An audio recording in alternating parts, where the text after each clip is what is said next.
honorables sénateurs, je suis honoré de prendre la parole ce jour au nom du gouvernement de la République pour présenter devant la Chambre haute du Parlement l'économie du projet de loi des finances rectificative de l'exercice 2025 qui vient de franchir l'étape de son examen à l'Assemblée nationale.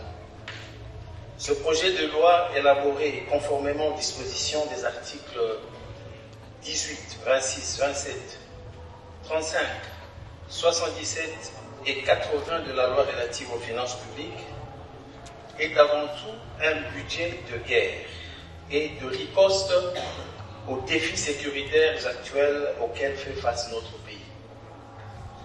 En effet, face à la détérioration de la situation sécuritaire provoquée par la guerre d'agression que subit la RDC de la part du Rwanda et ses supplétifs du M23, votre gouvernement s'est attelé, sous la houlette de son Excellence, Monsieur le Président de la République, Félix Antoine Tshisekedi Tshilombo, chef de l'État, commandant suprême des forces armées, à mobiliser urgemment tous les moyens nécessaires pour défendre la souveraineté nationale, protéger les populations civiles et préserver l'intégrité du territoire national.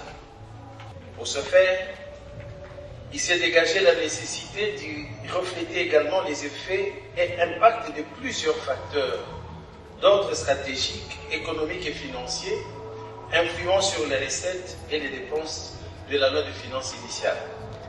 Parmi ces facteurs figurent 1.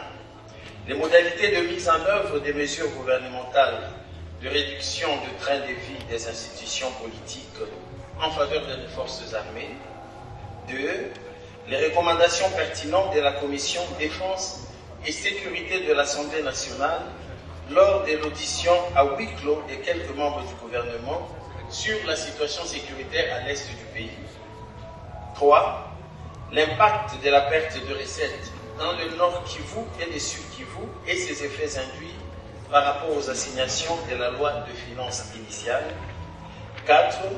La cohérence des prévisions au cadrage budgétaire convenu avec la mission du Fonds monétaire international. Et 5. La prise en compte des appuis budgétaires des partenaires pour soutenir les investissements dans un contexte de guerre. Outre ce contexte sécuritaire, le projet de loi de finances sous examen prend en compte les nouvelles orientations des politiques publiques pertinentes du gouvernement et les contributions volontaires au titre d'efforts de guerre.